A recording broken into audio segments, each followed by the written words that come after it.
Nobody wakes up one morning planning to buy another construction company. Maybe a partner wants out, or there's a divorce, a competitor's tired, the kids don't want the business, and before you know it, you're signing papers for a deal you never trained for and inheriting problems you didn't know existed. This is the Contractor Success Forum.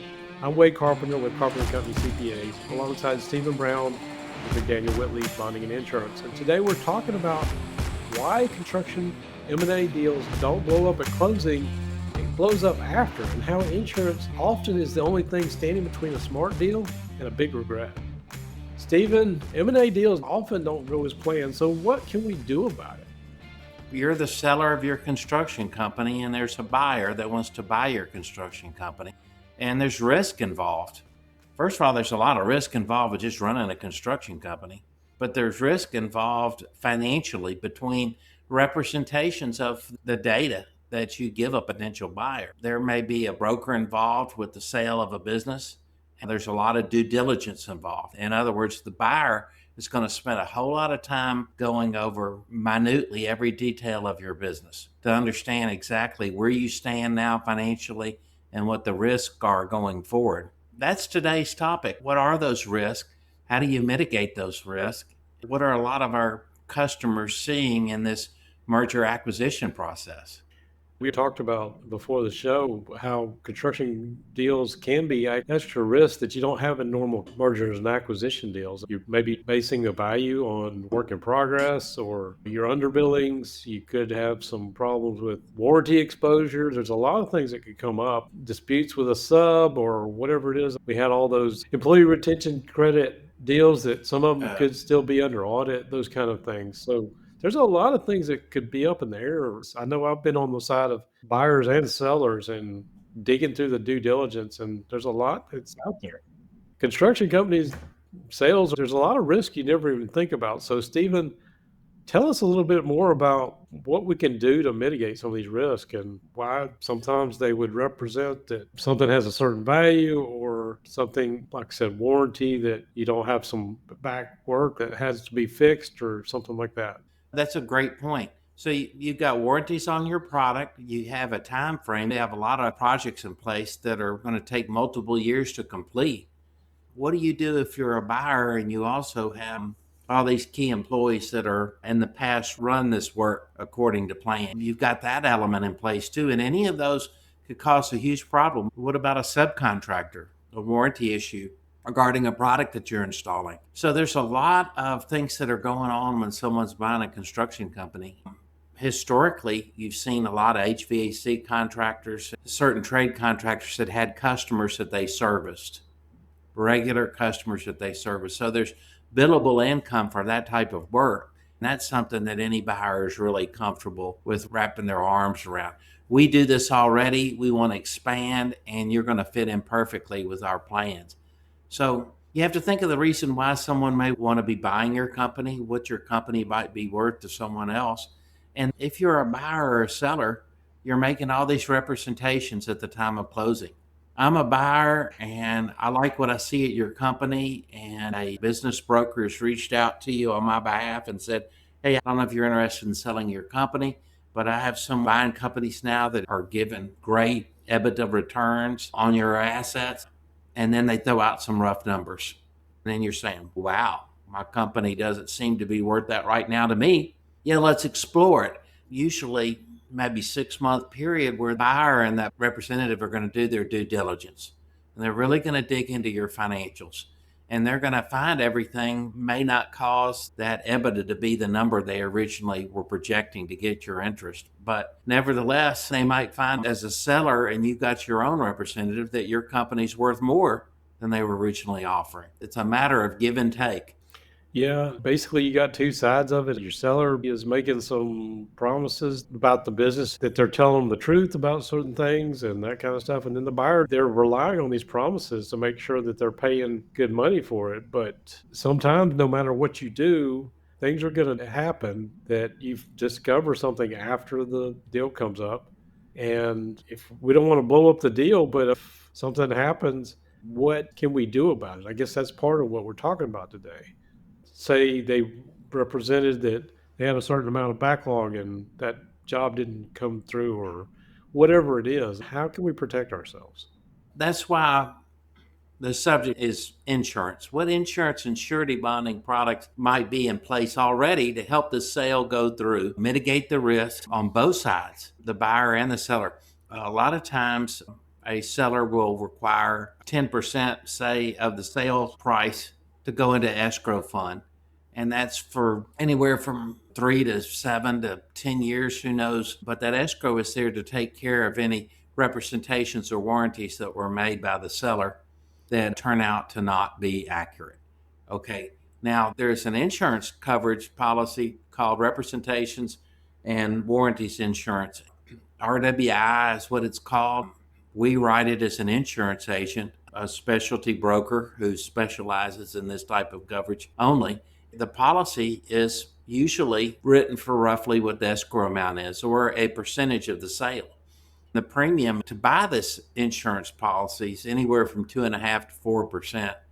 Usually, there's some markets that specialize in smaller policies and then larger policies for representations warranties. There is no application. The process starts with the underwriter doing the same kind of due diligence on the sale as the two of you are doing when you're selling your company. I could imagine an insurance company's going to dot the I's and cross the T's, so it might not be a bad thing to think about.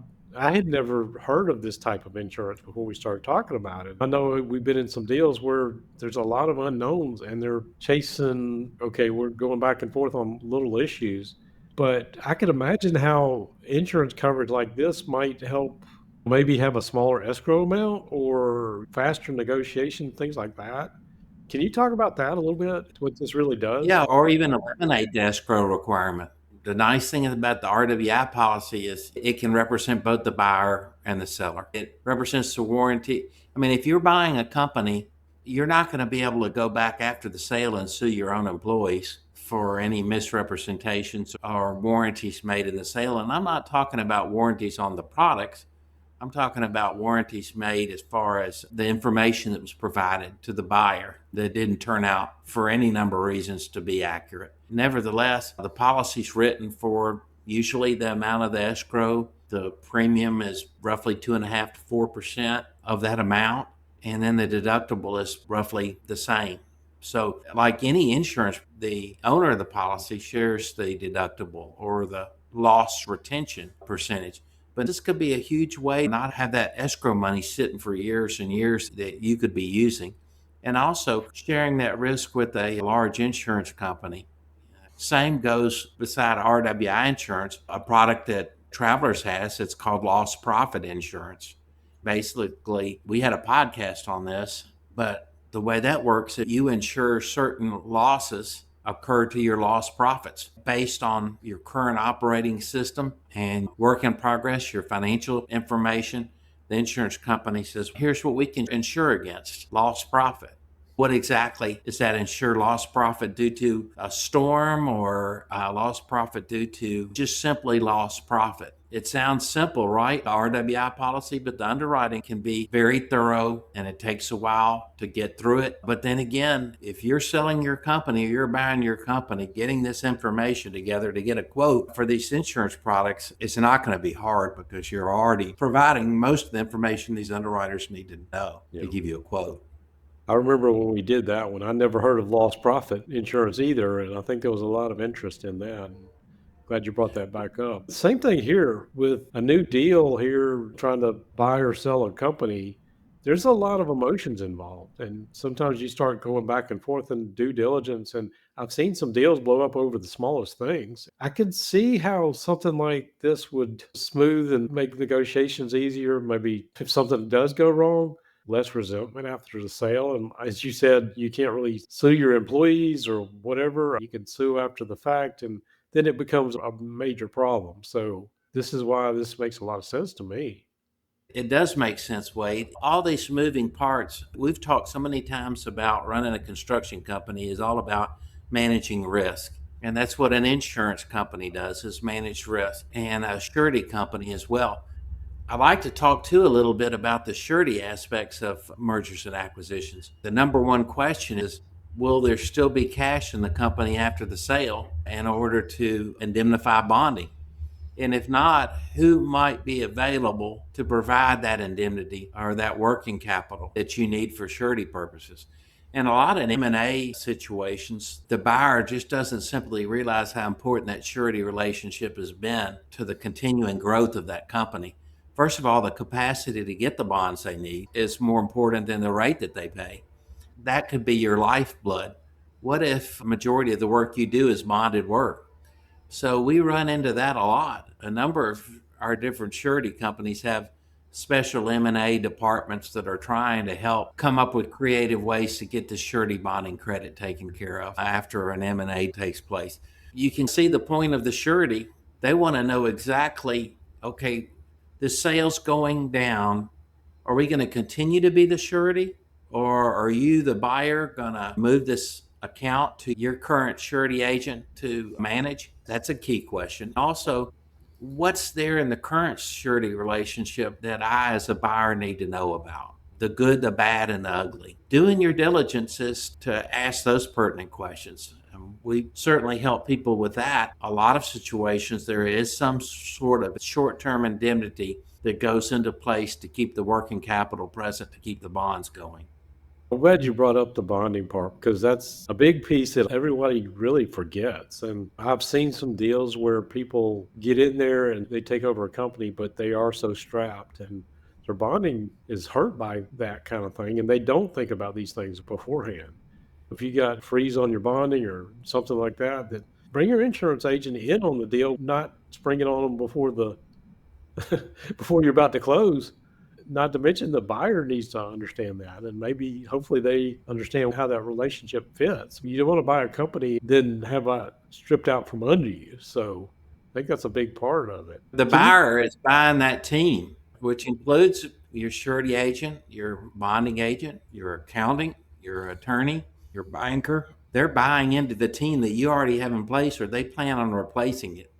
And if they plan on replacing it, how's that going to affect things going forward? How are you going to know as a seller things aren't dynamically going to change for your employees or for you that stay on to finish managing these projects to completion?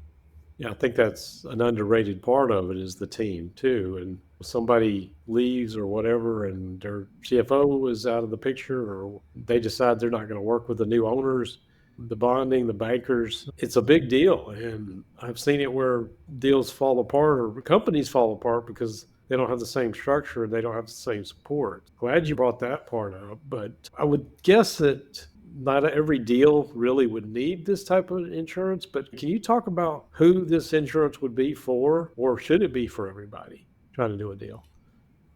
I think it would be for anyone where an escrow amount was being required to cover contingencies, representations, or warranties. That's 10%. We see that. We see the business brokers, the seller, hey, you need to talk to your insurance agent about this and start working on getting a quote for that. The two go hand in hand. The information that's needed by the underwriter and the information that's needed during the due diligence of the buying and selling process is basically the same information. You're open in communication. There are certain brokers and companies that specialize in the larger policies. Smaller policy deal would be a M&A deal that was requiring 10% of a sale or $30 million, like a $3 million policy. There are some companies that specialize in the smaller policies versus the middle to larger policies, but it all depends on having a good broker. We use a good broker that does this all the time, immediately can talk to you about the situation and size up what underwriting team of insurance might be best to give a competitive, thorough quote on this. Because see, a lot of the policy has to do with the exclusions to warranties that you made as a seller. Isn't that the purpose of this policy? If you misrepresented key facts in the sale on this policy, then that can be excluded. So answering the right questions is 100% of this type of coverage. What are the right questions? And that just comes from experience. The lost profit insurance is written a lot through the same surety network that underwrites your potential for the future. You remember I told you that surety bonding underwriters underwrite for the future. So they're always looking at your current cash and your future work in progress. whether your job profit is tracking, if there's profit fades going up or down, how your cash is looking at that particular situation. So you have a company got a good business model and they're selling. That's probably the best possible time to get a quote for lost profit insurance. Travelers is telling me they're seeing this product extremely popular in M&A type deals. It's a certain something extra that you can bring to the table to get more value for your company when you're selling, and also to give the buyer more peace of mind. Now, who pays the premium? That's something the two of you could work out or negotiate together to have the right coverage in place. We talked about the effect on the bond program. We talked about two insurance products, loss profit and representation and warranty insurance policies for a buyer or seller. There's other considerations you might want to consider. What if a lot of your work that is being done is a back order with certain suppliers on key products or components that go into your work? For example, we're seeing a lot of activity in construction of data centers, Wade. That's a big trend right now.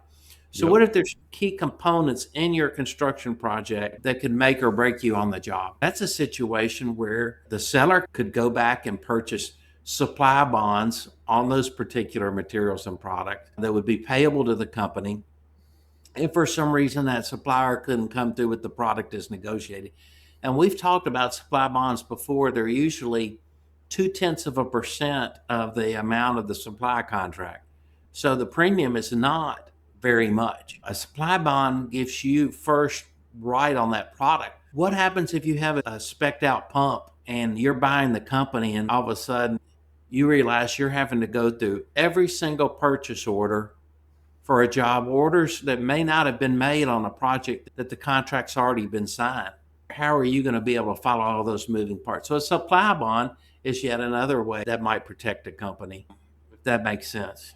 Absolutely. I think about all the things that could go wrong and things I've seen go wrong on a deal. Some of them went through, some of them didn't. And originally I was asking you, like, who doesn't this make sense? And I'm thinking, like, maybe the smallest mom and pop. But honestly, for the price, it sounds to me like it makes a whole lot of sense for anybody to even think about this. If you're selling, you really need to get some. I mean, I think it's cheap insurance, as well as, not to mention, you have the insurance company backing up the due diligence. They may find stuff you may not. They may ask some questions you may not. Are there other factors of this insurance that we didn't talk about or we should consider, think about? If you'd like to reach out to me, I'd be happy to send you some information. Again, like any insurance product, you need to study it a little bit. But I think you brought up a key point. From a seller's standpoint and a buyer's standpoint, you've got a third party coming in there and looking at documentation. Not only are they going to look at it, but they're going to take that risk away. As a seller, I don't have to have escrow money put up if I'm going to buy an RWI policy. So if that premium is 2.5 to 4%, and they're going to hold $3 million to $100 million in escrow, who knows? It depends on the M&A sales price. That could free up an awful lot of money for you. Another consideration that we come across all the time is that the buyer is requiring the current owners and management to stay in place for X number of years to see that this progress is going to progress. So there's a lot involved with tying down that owner to make sure they don't disappear the second you ink the contract, in exchange of funds for that purchase price. As you said, buying a company, there's a lot of moving parts, and doing that without protecting yourself is maybe overly optimistic, and everybody wants to think things are going to always go right, but they don't always, no matter what the intentions are. So with that, any other final closing thoughts on this? I know you'd be glad to talk to anybody about this. Sure, Wade, I would. Reach out to me and I'll be happy to send you some information. This RWI policy is not a typical policy that would be covered for a 1 year period. It's covered for the amount of the warranty period. So a lot of these policies could run for 6 or 7 years. That's another good part of this. And my comment to my brokers is, you would think after the first year, the exposure to the insurance carrier on this RWI would diminish or go down each year, that you could price it accordingly based on contractual parts of the sale price. But beside that, there's just a lot of moving parts to the policy, what is covered, but it's a great option. It's something to look into. And if you'd like some more information, please reach out to me. Okay, great. Again, I appreciate you bringing this to our attention because I've never knew it was out there. And we see so many of these M&A deals going on right now with construction companies. It's definitely something to consider for both sides, I think. So again, thanks for bringing that to us. If you got something out of this episode, we'd love to hear your thoughts and comments down below. If you would, like, share, subscribe. It always helps the channel out. And we will see you on the next show.